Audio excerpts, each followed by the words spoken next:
लाल मुळ्याचं जर आपण महत्त्व जर बघितलं तर याचं लिव्हर आणि जे आपलं पोट असतं त्याला डिटॉक्सिफिकेशनसाठी हे खूप महत्त्वाचं मानलं जातं.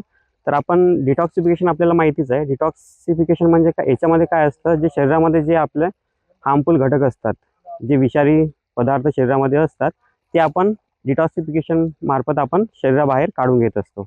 तर यासाठी लाल मुळा खूप महत्त्वाचा मानला जातो.